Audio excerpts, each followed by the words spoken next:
Welcome into episode 51 of Ramie and Drew. I am Ramie Mackloff. That is a very poorly lit Drew Flaggy. Just you look like Two-Face from Batman. We're a couple of Milwaukee comics because Just Light is coming in. I think that's probably your patio door. We're a couple of Milwaukee comics talking sports and whatever other bullshit comes to mind. We come to you about 18 hours after the Bucs season ended in Indianapolis and live as the Cubs and the Brewers battle down at Wrigley Field. And I believe the Cubs just took a lead. Drew Flaggy? Nope. No. They caught him in a rundown. I just turned on, I went from downstairs to upstairs. I turned on the game. I thought somebody was on base when he hit that double. So, no, still nothing in the bottom of the fifth inning. He just got caught in a rundown. I'm watching on Spectrum, so it might actually be a little bit ahead of where you're at if you're streaming it. Okay, then. That's why I fist pumped. I was like, they got him. Like it was. You son of a bitch. So while people are filling in, do you want it? I told you that I had an incident today at the gym. Yeah, I don't even know what that means. That could mean so many things that you had an incident. Yeah, we'll get to the Bucs in just a second and how the season ended and the reaction to it already since. But what was your incident? Well, I gave you a spoiler. I didn't poop. That it wasn't poop related. That's good because that's one of the things an incident could be. It could be poop related. A gym lifting at the gym, lifting heavy stuff. You could let loose. That's why you gotta. It's why you gotta remember to breathe. You know, if you're lifting, you gotta remember to breathe. Because if you're straining like that and you're not breathing, I know it seems like those two things aren't related. You will squeeze out of poop. Yeah. Right. Yeah. You're tightening up stuff. You're loosening things up. It happens. That's not what happened. And I had a coffee before I went to the gym. That's not what happened. So this is my incident. Do you think I got into a fight? I didn't get into a fight. That was my first thought because you've been chippy lately. You've been a little chippy lately. Do you think do you think maybe I walked in front of a pretty girl who was recording her workout and became viral? No, that's not what happened. That's not what happened. I'm not viral famous for getting in front of like an Instagram thought. Like that didn't happen. Everyone's very respectful at the gym. That's good to know. That's good to know. I'll say this. I like everybody at the gym that I go to. Everybody's pretty damn cool, at least in my experiences with everybody. And I'm chatty. I mix it up with people.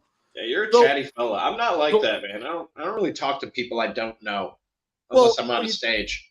You get to talking to people when you play basketball, which is what I was doing. This is where the incident occurred. Yeah, that's a situation where I might talk to strangers. So I was playing basketball, right? Here's the thing with some of the guys that I usually play with. There weren't enough people to run full court, so we were just playing just 2-on-2. And I came out in the game. I was like Dame Lillard. My game was exactly like Dame Lillard today, dude. This is exactly what happened, right? I'm sure. First possession, step back, 3-pointer, nailed it. Hit it from the left wing. I was like, man, I'm doing crazy shit from the left. I'm like Joe Biden. Well, let's mix it up. Let's try to tear things up from the right like Donald Trump. Let's see what's going on. I'm just going to hit from both sides because I'm libertarian as hell, right? So I go to the right, hit a 3-pointer. Dude, nailed it. And this is exactly like Damian Lillard. This is exactly what I did. I rolled my fucking ankle really bad. Oh, no. Oh, no. How bad? Are we iced up? Are we elevated? How bad are we talking here? I got a compression. I got a compression sock on it right now, like a little ankle brace, a little compression brace. I stretched it out like 4 times.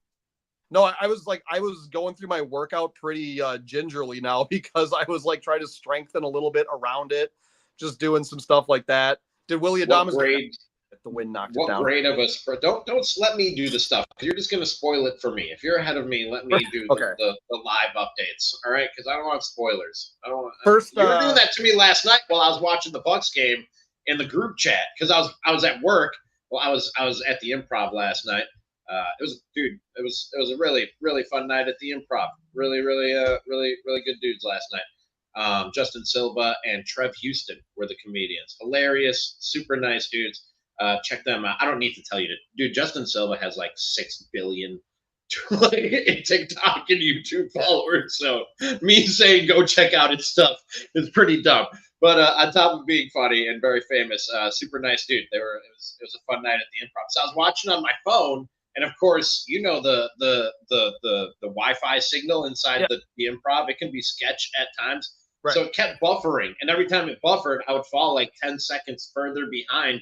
and you kept on saying what was happening in the game, and I was like, this motherfucker, dude, you didn't know, obviously, but it was still getting frustrating because of, well, I was probably taking stuff out on you because of how angry I was with how the Bucks game was going. Yeah. Well, anyways, no, you said what's the grade of the sprain? It's like probably listen, it was a loud pop, and this is how I did it too. Ooh. It wasn't a contact play. Like I went down like fucking Giannis, dude. Like it was. I literally like I came off a screen like this dude. I met this dude at the nail, and I tried to slide with him into the paint because he was trying to go weak side and cut back door to get like an easy layup like beneath the basket. So I was sliding with him, and my foot stayed on the ground and just went crack and just like rolled. And I was like, fuck, I'm done, guys. Sorry, I'm out. I was when there's an audible pop, dude, that's one of the worst feelings when there's an audible pop in one of your joints. I'm going to tell you this. I was more scared because of the pop than I was in pain. Like I had like a that's the thing is you hear it and you're like, oh my God, my foot fell off. I had like a full body, like you know, like when you like wake up with like a bad hangover, and then like your whole body just like you just get like the head rush, and it just your whole body goes like hot for a second, and you're like, I'm gonna puke. That's what I did with my ankle. I was like, oh, I'm gonna puke. I was like, I don't know how I'm gonna describe this to my boss. I don't like. You got hurt doing what? I'm like playing. Aren't you supposed to be in the Badgerland Comedy Fest this weekend? Are you gonna be able to go? Tonight. I got to drive down there on this foot. I'm a gamer, dude. Are you going to be able to go is my question. Yeah, and wiffle ball also starts on Monday, so I got that going on too. And this is on my push foot for pitching. The feature comic last night, Trev Houston at the Improv, this dude had a broken foot, like a legitimately broken foot, and he didn't want to wear his boot, you know, the protective boot that you wear. He didn't wear it on stage that's fine. Because he didn't want, you know, he's got to look good on stage. So he chose the Jordans over the protective boot and is up there walking around with a broken foot. I was like, what are you doing, man? I texted Nathan Clemens, who's like in charge of the festival, and I'm like, oh, on my rider, I know this is a little bit late, but can I get like some like athletic tape just in the green room? Man, like, I've been laughing about this. Like, there's a guy that I play with. He's Hispanic, and like I'm sitting there off to the side, and he goes, "Man, this is why white people scare the shit out of me." He's like, "That motherfucker rolled his ankle, and he's giggling about it." Just like an absolute naked. I'm just like Dave Lillard. That's funny. All right, let's get into this Bucks game last night, Drew. It was pretty ugly start to finish. The Pacers had pretty good control of that basketball game pretty much throughout, and the Bucks just couldn't seem to. I think they just ran out of steam, man. You know what I mean? When you're shorthanded and you got guys doing more than they're used to doing.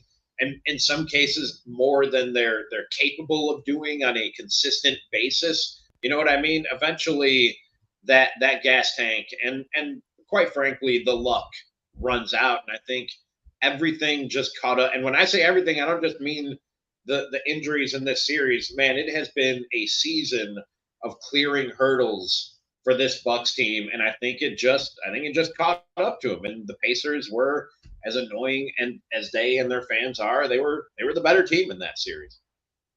Yeah. I'm not going to sit here and take away credit for the fact we lost. I'm not going to make excuses for the loss. Like, yeah, our best players were out for a majority of this. And then Chris Middleton, our third best player, was also hurt. Like, that guy was out there gaming, like, without, you know, he had two bad ankles out there. Like, that guy, like, first of all, I mean, that was just, it was more crushing to see how devastated he was at the end of that game. That hurt seeing that. And it's just, and like, the thing I thought of, I know you're probably not thinking about it, but it's like, you know, all the dark corners of the internet that I dwell in and everything, the people that just shit on him relentlessly as Bucks fans, that guy Tuesday night when I was at the bar that was like, I just hate him. It's like, man, look at how much that dude really gives a shit. Like, that guy, he shows up, man. Like, Chris Middleton, absolutely. Like, I'm not the first one to obviously say this, but yeah, his number is going to get retired, I think, up in those rafters, whether we win another. not only that, the statue outside Five-Star Forum is going to be two dudes. It's going to be Giannis and Chris side by side. It should be side by side. It absolutely shouldn't be those two together because Giannis deserves his own great giant statue. But knowing Giannis and how much he loves Chris, he probably would want it to be a statue of the two of them together. Close, but it should be close, but it shouldn't say like Giannis and Chris Middleton. They should have their own thing. Like they're, like that. It doesn't matter. Like it's still too early to be talking about statues because these guys still years left with us here. Well, according to some outlets, that Giannis is probably. We'll talk about that in a second. But I wanted to talk about the game to start. I think when I said running out of gas, I think Chris Middleton embodied that last night. I mean, he struggled, man. 38 minutes. He was 6 of 15. Dame came back on the bum Achilles. It wasn't the worst Dame game you've ever seen. He had 28 points, but it was, on 7 of 16. His shooting was erratic. There were stretches in that game where he just went completely cold for the Bucks. Lopez didn't do a whole lot for you. He had 20 points, 7 of 12, which is really good. That was a decent Brook game. What I want to say about Brook Lopez going just kind of beyond just being a box score warrior here. Brook Lopez off the dribble got Miles Turner into foul trouble, which was huge early on, getting him into that third foul, taking one of their guys off the floor. We didn't have an answer for Obi Toppin, which is insane. That's like a Grant Williams kind of thing for us. That's ridiculous. But also like getting Miles Turner out of the game, but then it's like also they didn't have to use him either. So it's like those 3 fouls didn't matter because Obi Toppin and Rec League superstar TJ McConnell just destroyed us. But like, you were having a discussion with a friend, a mutual friend on the Bucks group chat that we're in about more punchable face. Oh TJ McConnell or it's Halliburton or Tyrese Halliburton. Yeah, how did I draw a blank on that? Why? It's like, close. It's close, but it's Halliburton. It's Halliburton. It's so much. It's a team full of punchable faces. Honestly, Obi Toppin has a punchable face. Yeah. Obi Toppin, just a guy, he couldn't really hack it with the Knicks or anything like that. Kind of just like a bum ass trade. It was like 2 second rounders, and then they got themselves a role player. He won a dunk contest, I think his first year in the league. Like it's whatever. The Pacers, I'm not too salty about them right now. They like Nemhard punchable face. Well, to go back to the conversation we had about that team and their antics, and you're like, well, the Bucks were celebrating when we were when we won, when we beat the Nets. But Chris Middleton and Giannis weren't in like Kevin Durant, James Harden, and Kyrie's faces going like this at their guys. Like our dudes just played the game, and it's like you're allowed to celebrate. You're allowed to go celebrate all you want to, and that's fine, especially with your own team and get your own crowd amped up. But when you're fucking straight and taunting the other team, that's the problem. Because the exception I take to it isn't even as a fan. It's the fact that it's like you are taunting a team that is just completely decimated with injuries. That's where I'm like, you guys don't recognize the situation you're in. I didn't listen fair. I also haven't listened to what Tyrese Halliburton had to say after the game. Because I can't I didn't see what it all of his accents. I didn't see what it was, but I was listening to Bart Winkler, friend of the show, on the Infinity Sports Radio Network last night on my way home from the Improv, and he said that Tyrese Halliburton, I don't know what it was, maybe I can find it while we're talking, basically went right to his phone after the game and tweeted something about Pat Bev, who had yeah. So these are the things he said. So the Pat Bev tweet, something about above the rim or something like that. Oh, he said, "Con man, flip from above the rim." Oh, flip the character from above the rim. Okay. So that was when Pat Bev got into his thing with Damian Lillard a couple of years ago or last year or whatever it was. After a game, I can't remember which one of them tweeted that about the other one. But Pat Bev, I think, tweeted it about Dame, and then Halliburton tweeted it about Pat Bev, quoting basically what he said. Because one of the reporters, because obviously Halliburton knew exactly what Pat Bev had said about him, a reporter asked him, "What did you learn about Tyrese Halliburton?" He said, "Absolutely nothing." He was like, I held him to, I was like, I defended him for 19 or I defended him for 41 minutes and he shot 19% from 3. Yeah. See, I was going to home run. Thank you. I appreciate it.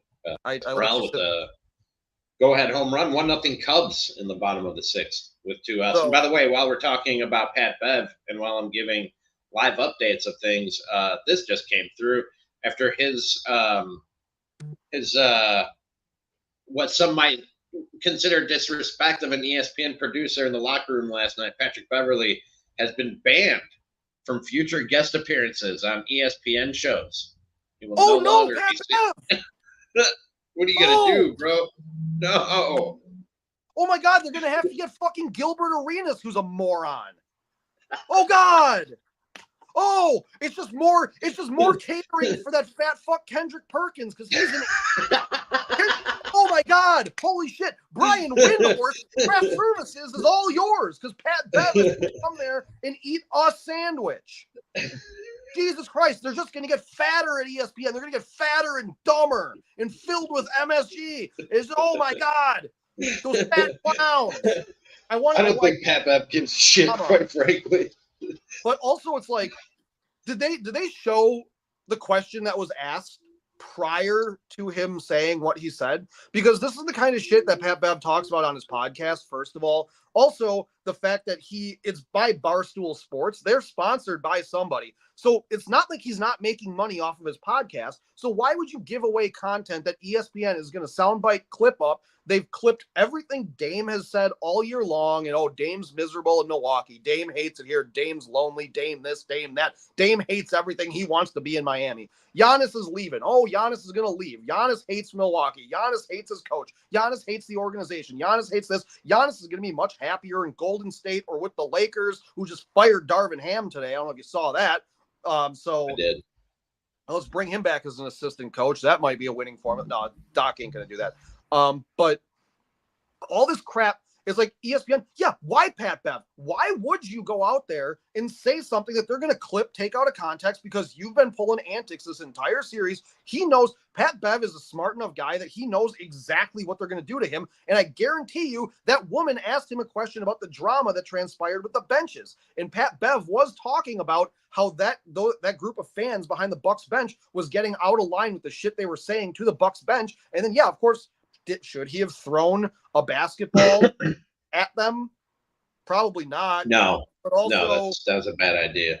But also, it's like, okay, so what are you going to do? Because there were fans that started jawing at Bobby Portis down low. They got ejected from the game. So you got Pacers fans on the sidelines that are straight up saying shit that's getting them kicked out. I don't dispute that they said anything. If Tyrese Halliburton wants to go out there and say that Bucks fans in the stands were calling his brother a certain word, a certain slur, then what do you think your fans were saying to the Bucks fans? Quite frankly, whenever players say like fans were getting out of line, and that comes in many forms, it can be the type of thing that happened to Tyrese Halliburton's brother, allegedly. It can be the type of thing that we saw last night of just like your standard heckling, but that is just excessive or goes too far. I tend to believe the athletes when they say that because I go to sporting events and I see these people and they want to be the show. They want the attention of everybody in their section. You know what I mean? They want to put on a little act for everybody in their section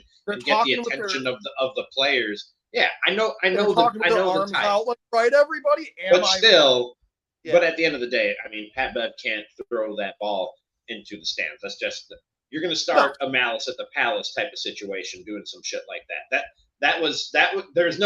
To me, that's inexcusable. You can't do that. The thing with the reporter afterwards, first of all, a lot of people and the original tweet that went out when Pat Bev said to the ESPN producer, "I'm not answering your question because you don't subscribe to my podcast." The original tweet that went out, it said the way they framed it, it said female ESPN producer. And listen, man, women deal with a lot of shit in this industry. I've been in the sports talk industry for almost 20 years now, and there's no doubt in my mind that females in this business deal with a ton of shit from fans, from teams, from players. Like, they have to deal with a lot of shit that men don't have to deal with. From what I understand, this isn't the first time Pat Bev has said this to somebody. He's said this to people in the Milwaukee press pool. Since he's gotten here, he's had said this to people in the Milwaukee press pool, that I'm not answering your questions because you don't subscribe to my podcast. Take issue with that, if you will. If you think that's unprofessional, if you think that's not how Pat Bev should handle the media, you want to take issue with that, take issue with that. But this was not a female reporter thing when it comes to Pat Bev and what he said in the locker room last night. No, they tried to make it a sexism thing.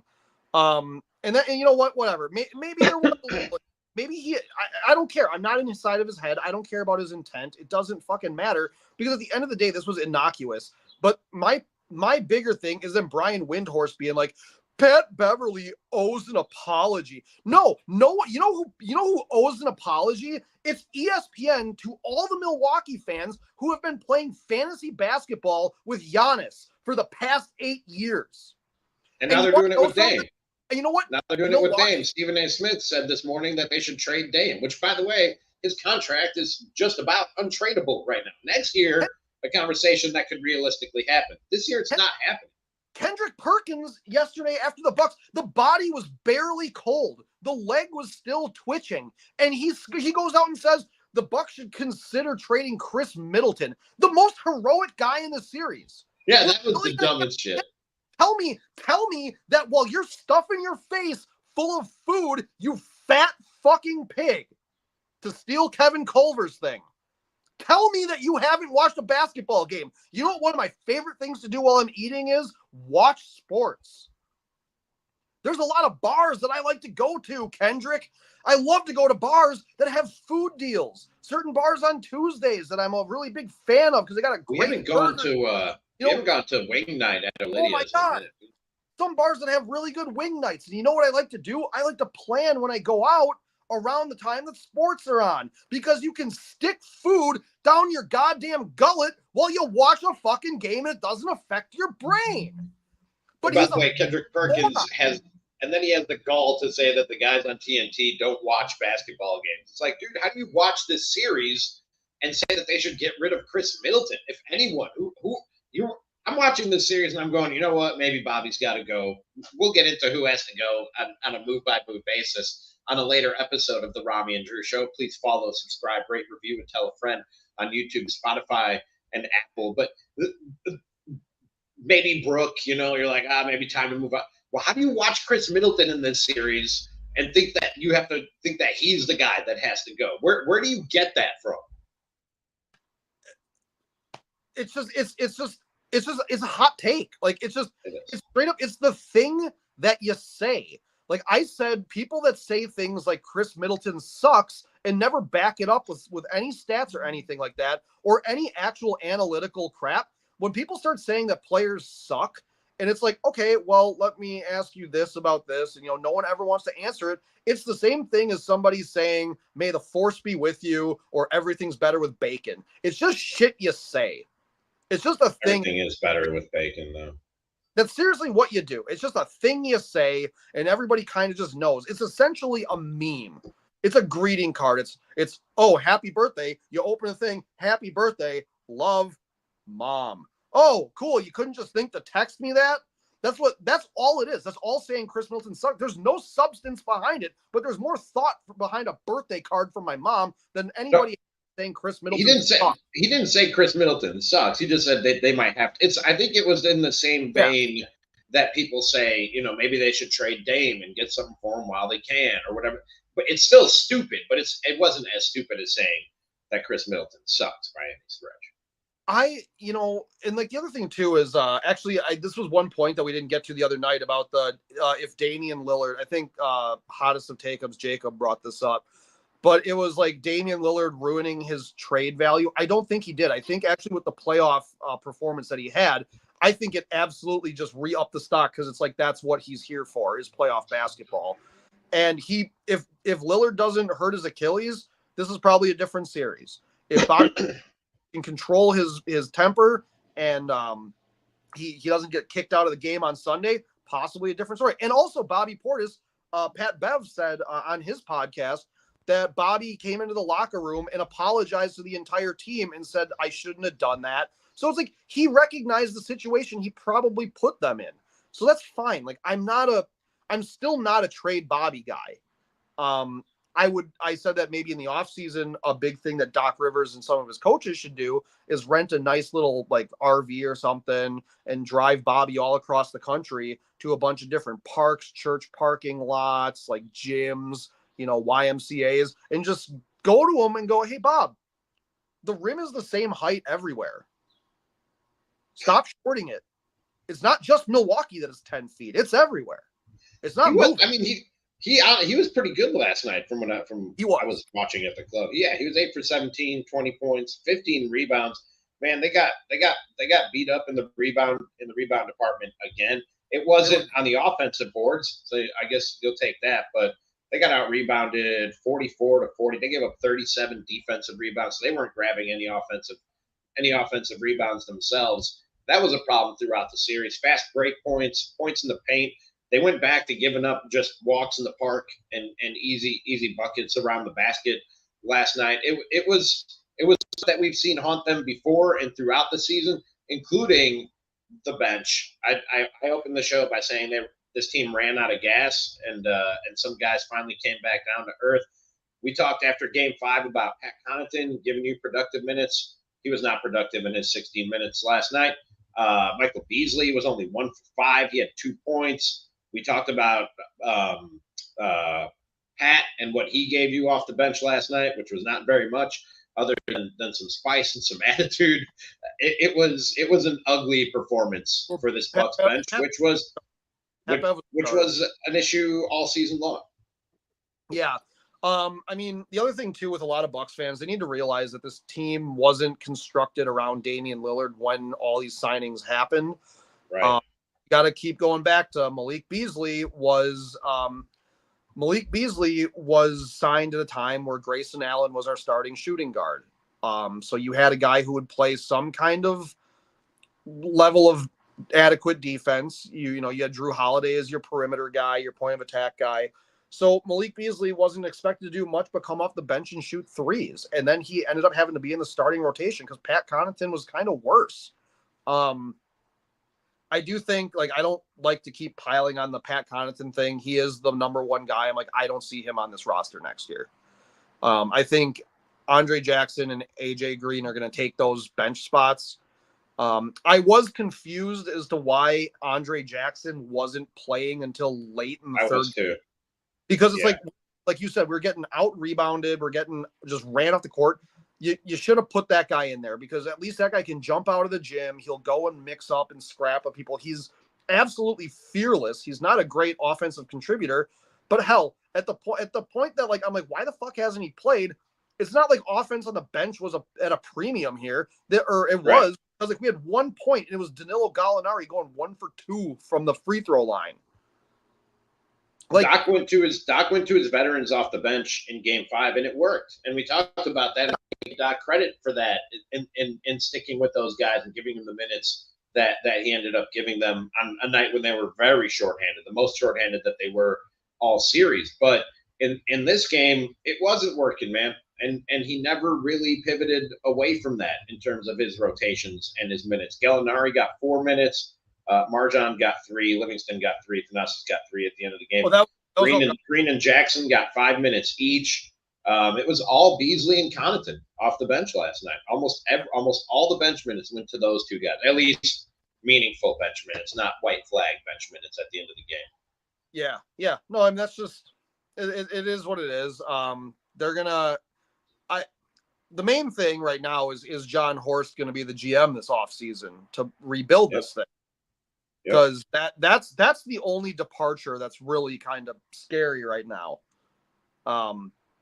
We definitely I would like Horst to be back.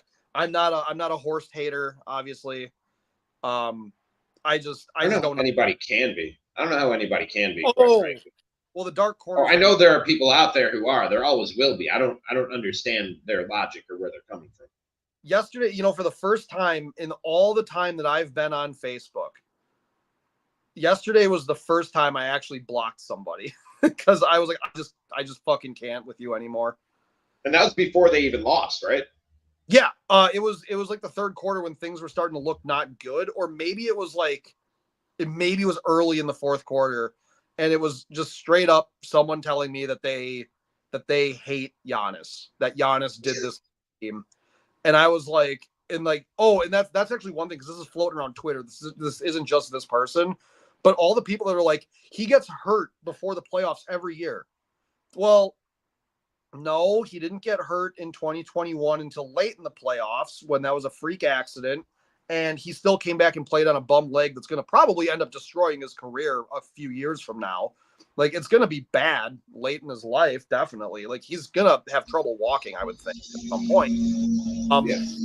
The next thing that's a big problem is like, okay, so he comes back, drops a 50-piece, no big deal. We win a ring, whatever. Everyone forgot about that. Chris Middleton sucks again, apparently.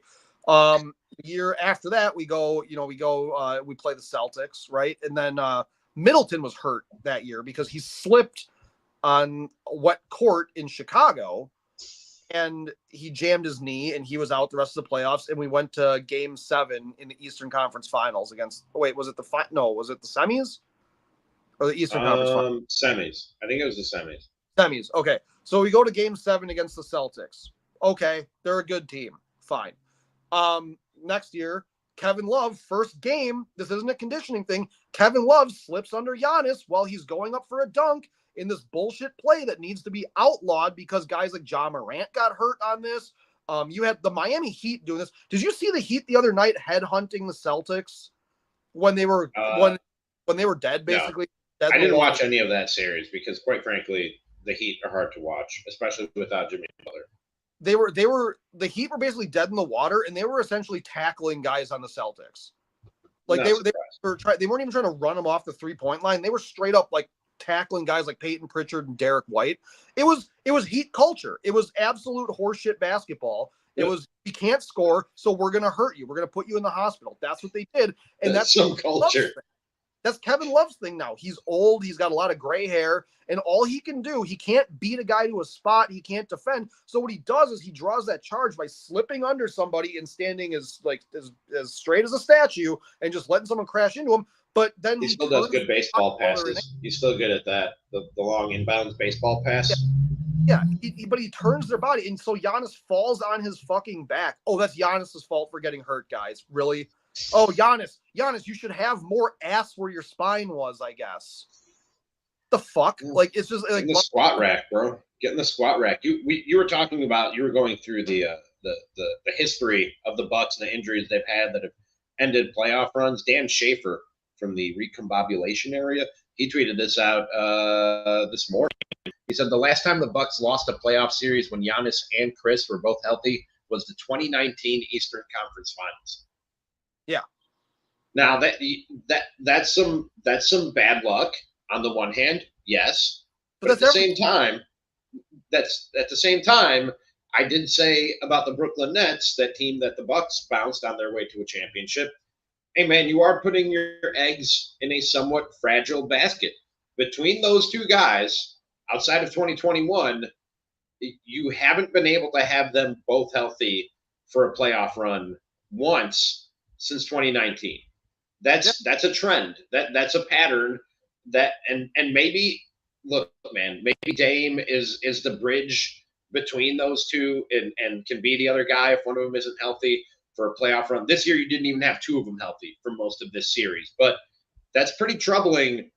On the one hand, you go, hey man, nobody can beat Chris and Giannis when they're together and healthy on the court. But on the other hand, you go, well, when are they going to be together and healthy on the court come April and May? Is that something that they're ever going to be able to pull off again? So yeah, that's the thing. And so again, playoff basketball, a little bit different, a little bit more physical. The refs let them play a little bit. Dame's injury, getting stepped on down low by Miles Turner, but Miles Turner was also stepping underneath Chris Middleton. Like, it's the how close to a flagrant can I get to alter the shot before it's a flagrant foul. That kind of stuff doesn't happen necessarily in the regular season. Like when Kevin Durant got underneath Chris Middleton and got hit with the flagrant, and Middleton was out for 20 games because of that. Mm-hmm. I don't think that was Kevin Durant trying to really alter the shot that much. He's just kind of a lazy defender. And so he got in the wrong position. I think there are guys like Kevin Love, Miles Turner they get beat by some of the more skilled players in the league and they'll slip under you. And that's fine because you know what? We got guys too that'll do that kind of stuff. Like we got guys that'll, kind of try to bother you and stuff. Like Pat Bev will try to bother guys. And it's just a little bit of gamesmanship. It's nothing that I'm going to get too mad about, but I'm also not going to blame guys for getting hurt when that kind of stuff happens. And that's more of a league thing that the league has to figure out, well, what do we want to do? Do we want to call the playoffs different, or do we want to disincentivize guys from slipping underneath people, or do we add another ref to the baseline or something like that? And you have one guy just watching for these things. Because it is happening a lot. There's no question it's happening a lot. Not just to the Bucks. It's happening a lot. Ankles, knees getting twisted, stuff like that, with guys slipping underneath them. And I'm not going to blame the Pacers for doing it. Like it's because everyone does it. Like Kyrie stepped on Giannis's foot and nothing got called in that Nets series. So like it happens. Trae Young rolled his ankle doing stuff. That's more his thing. I rolled my it happens. Yeah, we heard about it to start the show. It happens to the best of us. What did you say? Grade 2? Grade 2 sprain? I'm basically going to have to amputate, I think. Really? I took 4 ibuprofens. What milligram? Ibuprofen, I don't know. whatever ibuprofen is. I'm not going to say who. They might be hanging on my wall right now. I'm not going to say who, but somebody used to give me NFL strength ibuprofens when I would get migraines during a radio show. And ooh, buddy, man, those guys are getting something different. The rest of us are you. That prescription strength ibuprofen that'll set you right. That'll fix you up real good. No, I just my thing is I just want to get the swelling down. That's all. Like I'll be fine. This is gonna be. We're gonna ice be it then, man. Why don't you have ice on it if you're worried about swelling? That's the number one thing you do for swelling. I don't want to get my. You're like what? I don't want to get my fuck up. So get a towel. Don't you have towels? Yeah, I don't want to get my towels wet.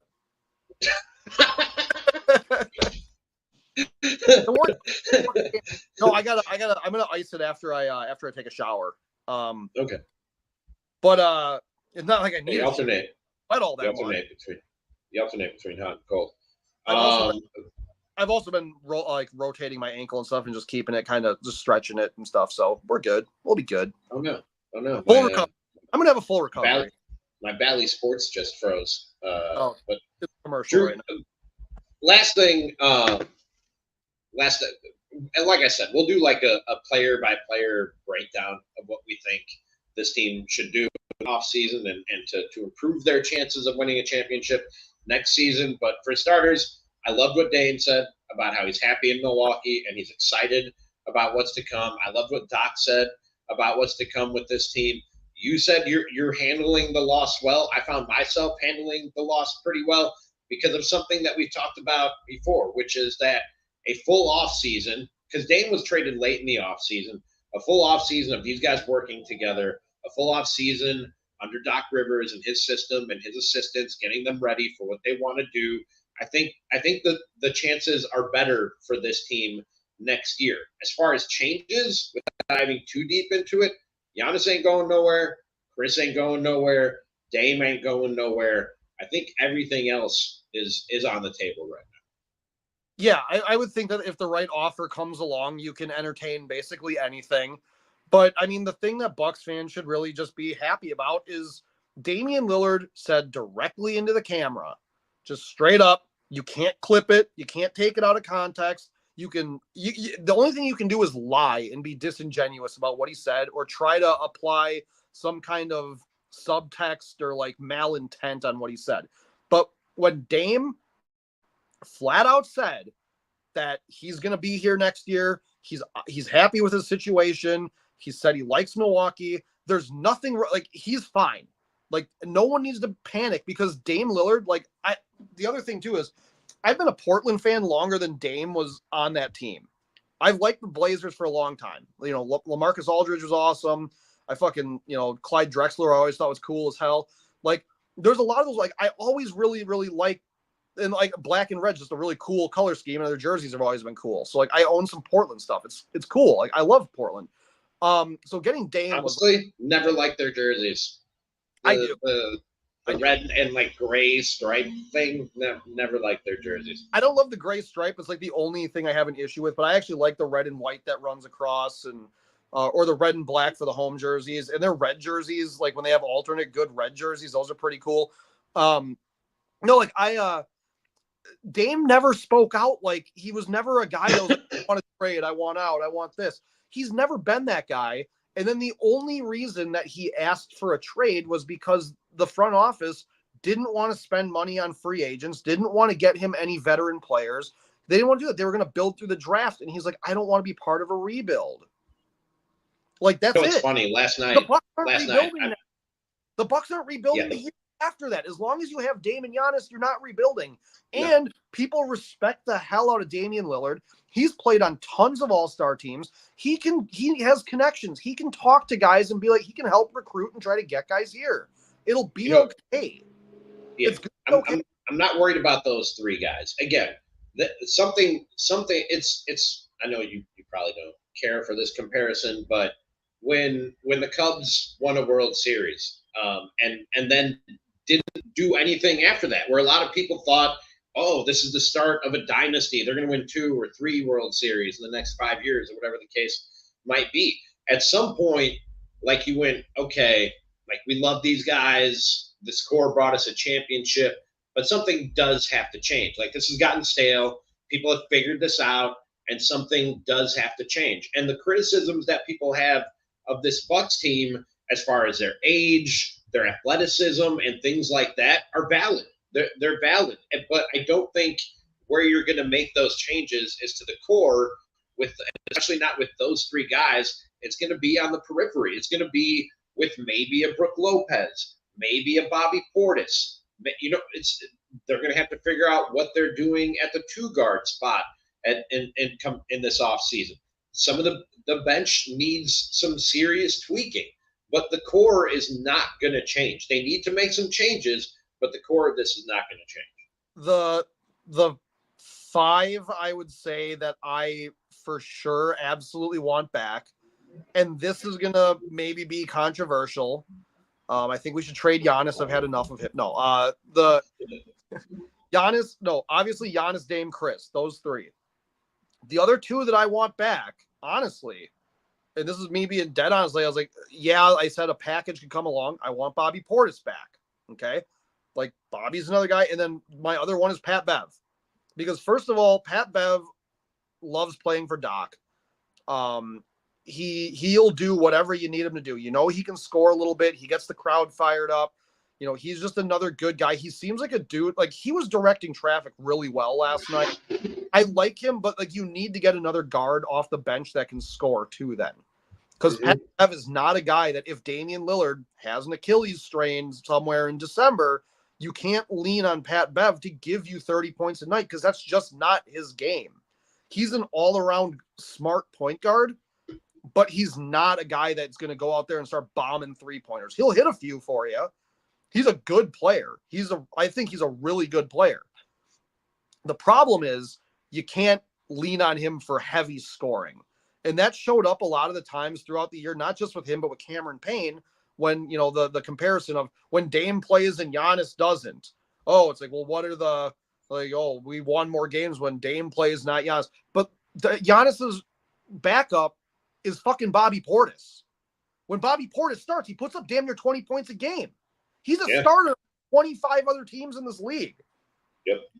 And it's like, he could start the power forward, or he could go start at the center. It doesn't matter. He's going to get his buckets, dude. He's a really good shooter.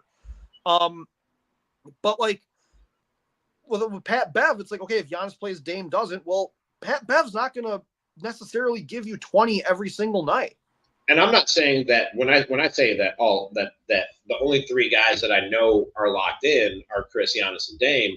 I'm not saying they have to trade Bobby, or they have to trade Brook, or they can't bring back Pat Bev. I'm just saying that those are options, and all options are on the table, I think, other than trading Giannis, Dame, and Chris. That's what everybody will talk about because that's what gets headlines, that's what gets clicks, that's what gets ratings. Right. Everybody, oh, when should Dame leave? When should Giannis leave? Blah, blah, blah, blah, fucking blah. But the reality is those guys aren't going anywhere. What just happened? You just put your fist up on the air.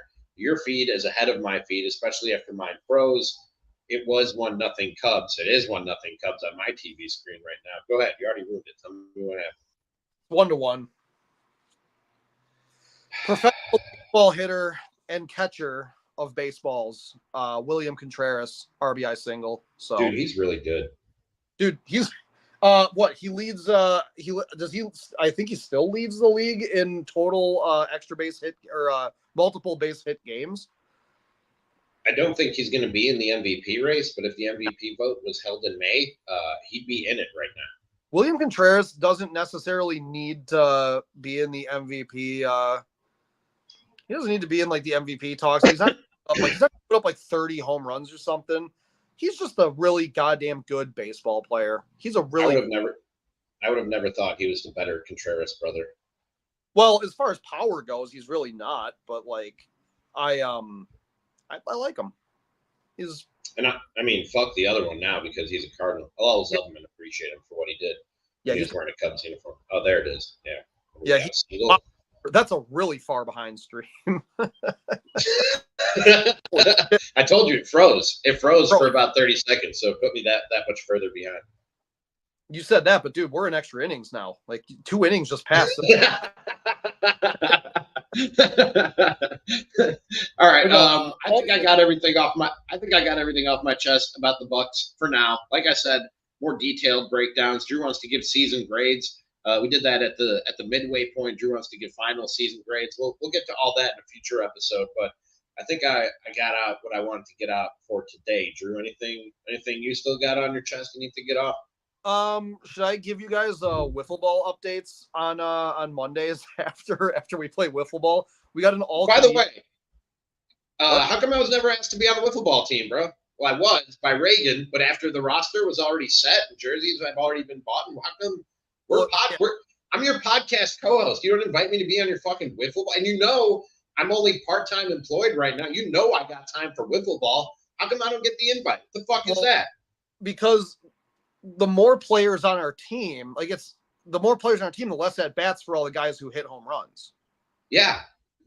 Oh, so you don't want another guy? You don't like dingers? You don't want another guy who can hit? Look at my body, dude. All I do is hit dingers. I go up to the plate. I don't want to run. I'm not running. I'm going to jog. If anything, I have to hit dingers if I'm going to be productive. Yeah, I fucked up. Somebody in your league should ask me to be on their team just to show you how you fucked up by not asking me to be on your team. Ramie, I will strike you out with a wiffle ball and hit you with the too small. You fucked up. I'm going to hit you. I'm going to strike you out on one ankle. By the way, did you see, speaking of the too small? Why would you do that? They almost hit Willie in the head. Hey, start ejecting Cubs. What are you doing, Craig? I don't know if you saw it, but somebody photoshopped like a sun hat and like put an umbrella in his hand and a little suitcase next to him on the Pat Bev doing the too small because he's headed to Cancun. It's funny, you know what I mean? You gotta laugh even when you're on the receiving end of it. You gotta laugh. Hey, here's the thing.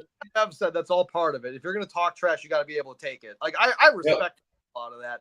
Honestly, like I almost tweeted at him last night because I stopped at the bar my girlfriend was working at. I'm like, I need a drink after that. And I was like, but I'm dealing with it good.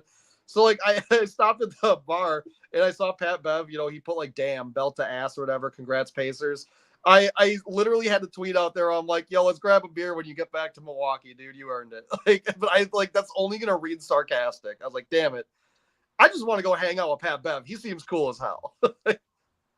Yeah, I would. That would be fun. That would be fun. It would also be fun to be on a wiffle ball team, but apparently we're not as tight as I thought we were. Drew. Apparently, we're not friends. We've had our core together for a long time. That's the big thing. Like we just talked about how cores get stale, and sometimes you got to change things up.